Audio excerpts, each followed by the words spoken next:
pour ceux qui ne me connaissent pas, donc, j'ai été secrétaire général de l'association depuis 6 ans et demi. Valérie Ambasté, que j'ai recruté d'ailleurs il y a 3 ans, a repris le manche un petit peu au pied levé au mois de janvier.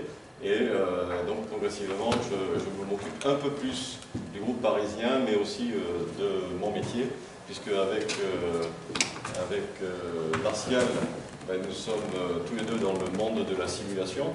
Alors, on savait tous que les femmes savaient simuler, il y a des hommes aussi qui savent simuler, mais il faut le dire.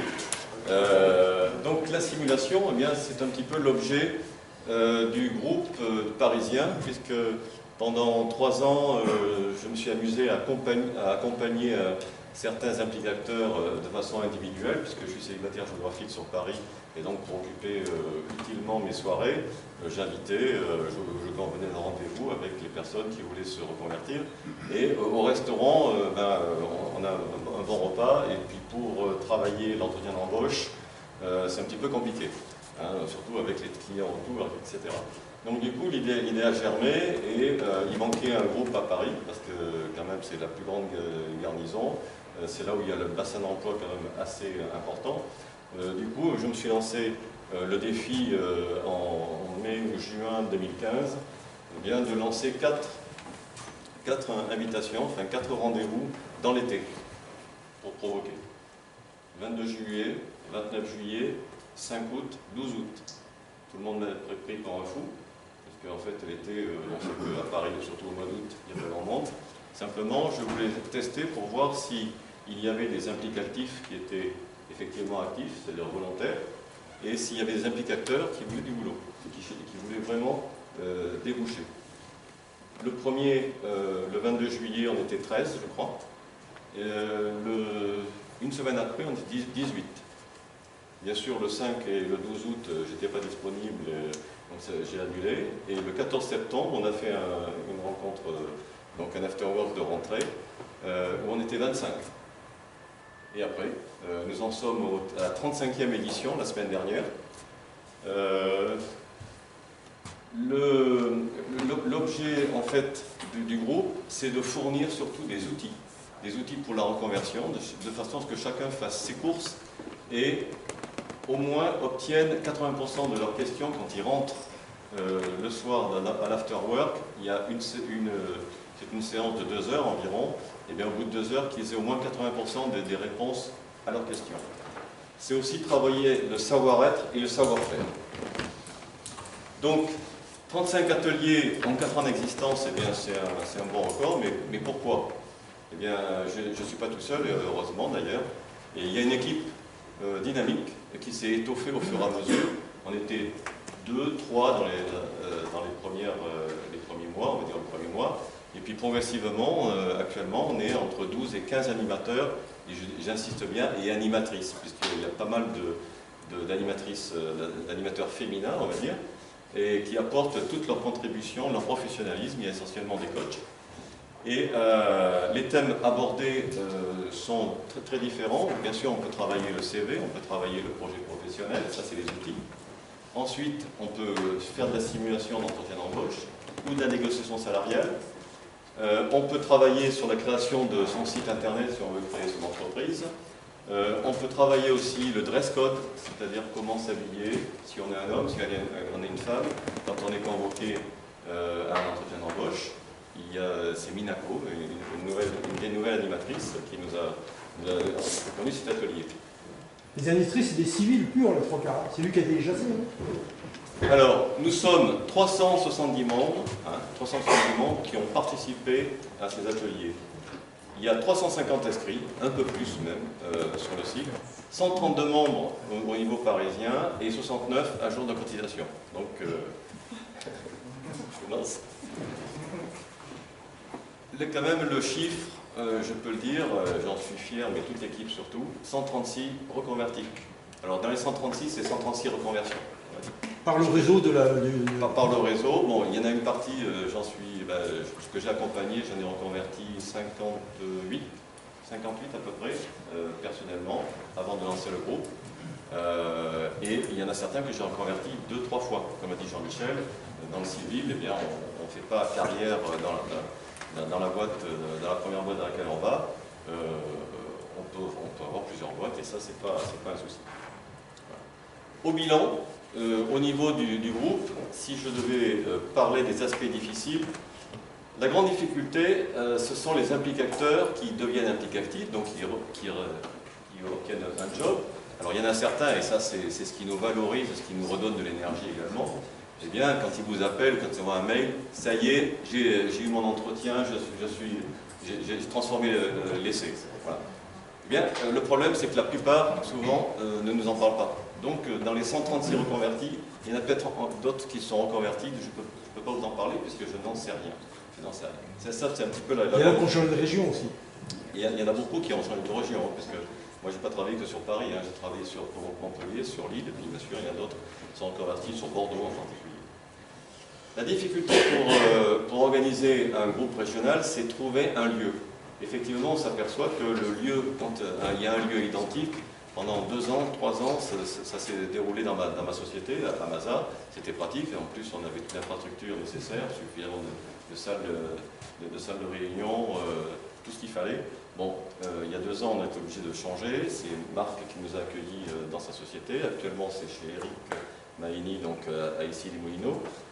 Néanmoins, c'est bien d'avoir un lieu qui serve de référence. Parce que quand on n'a pas de lieu, eh bien, je sais qu'il y a des groupes, moi j'ai commencé à Montpellier avec Thierry, où c'était au restaurant.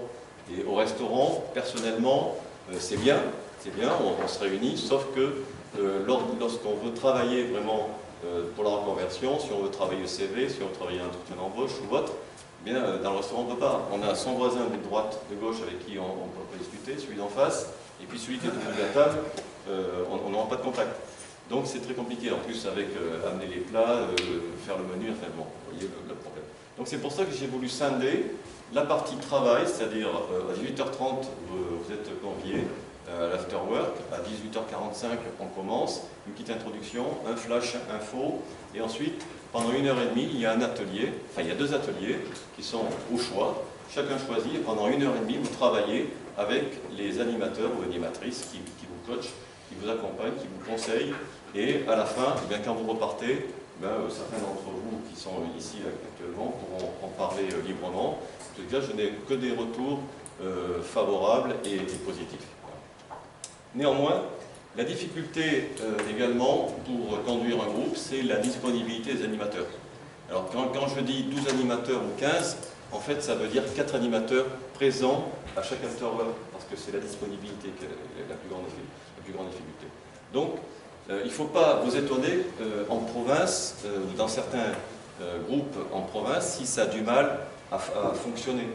Tout le monde ne fait pas une réunion comme nous à Paris tous les mois ou tous les mois et demi. Bon, à Paris, il y a une dynamique, mais c'est, bien sûr, je suis fier, mais c'est parce que il y a du monde, il y a l'énergie, il y a une fédération, enfin bon, ça, a priori, ça marche bien, voilà, et ça donne des résultats. Les aspects encourageants, justement, j'en parlais, il y a une grande synergie entre les animateurs. Les animateurs, nous sommes une équipe, vraiment une équipe. Et je les réunis régulièrement, entre 2 et 3 fois dans l'année, où on continue à travailler, on tire les enseignements de ce qui est bon, de ce qui n'est pas bon, comment améliorer le système, etc. Et chaque année, on revoit un petit peu tout le planning, de façon à ce que ça se fasse de façon organisée, mais fluide. Voilà. Il y a un grand professionnalisme, effectivement, tous ceux qui conduisent les ateliers eh bien, sont reconnus par leurs pairs et sont reconnus par ceux qui les accompagnent en termes de conseils et d'efficacité. Il y a une dynamique et une solidarité permanente au sein de l'équipe, ça je n'y reviens pas. Les résultats de reconversion, ils parlent d'eux-mêmes en chiffres, et la reconnaissance des implicateurs qui reviennent témoigner et aider leurs camarades, ça c'est un plus. Effectivement, il y a pas mal de l'équipe qui sont revenus, et il y a Saveria Fontaine, je ne sais pas pour ceux qui la connaissent, il est capitaine de l'armée de l'air, et puis il y a j'ai son nom en tête, qui est dans la logistique. Lydie Arcol. Il y a Lydie Arcol et je ne sais plus bon, c'est pas grave. Il y en a un troisième et il y en a un T'as quatrième. pas mal de mecs qui sont au G5 Sahel, là, que t'as accompagné. Au Voilà. G5 Sahel, il y en a 3-4. Si je devais donner quelques recommandations, eh bien, pour un groupe régional, il faut consolider les équipes en place avec des moyens ad hoc. Alors là, on a pensé, enfin Jean-Michel a lancé l'idée, effectivement, sous forme de vidéo, c'est-à-dire filmer les after-work de façon ensuite à les délivrer sur la chaîne YouTube. Donc bientôt, vous aurez la région parisienne qui va s'afficher. Au niveau de l'animateur en chef, on va dire c'est le président ou le délégué régional, eh bien, il faut préparer la relève. Il faut préparer la relève en recrutant de nouveaux animateurs et puis aussi en préparant aussi ces animateurs à prendre le relais. C'est ce que je suis en train de faire, je ne le cache pas, parce que ça fait 4 ans. En plus, je ne suis pas parisien, puisque moi j'habite à 800 ou 850 km d'ici. Donc le lundi j'arrive, le vendredi je repars. Donc je n'aurai pas une éternité sur Paris. Il faut diversifier les activités de façon à toujours régénérer un petit peu le flux des membres qui viennent. Et puis enfin, ce qui est pas mal, c'est ce que j'ai réalisé il y a 2 ans, c'est réaliser un sondage. J'ai fait un sondage auprès de tous ceux qui sont dans le réseau et j'ai eu des retours qui ont permis, après l'équipe d'animation, à travailler dessus de façon à orienter un peu plus la proposition, les offres d'ateliers. Voilà. En conclusion, eh bien, j'évoquerai un petit peu les 10 ans de l'association. Pour moi, pour un individu, 10 ans, c'est maîtriser les fondamentaux, c'est s'améliorer, c'est apprendre à se connaître physiquement et mentalement, et enfin, c'est préparer son avenir, quand on a 10 ans. Donc, pour un couple, 10 ans, qu'est-ce que ça vous évoque? Eh bien, c'est avoir pris le temps de se connaître. C'est mieux communiquer ensemble. C'est être plus en confiance. Et 10 ans, c'est commencer à affronter les épreuves de l'érosion de l'amour. J'en sais quelque chose.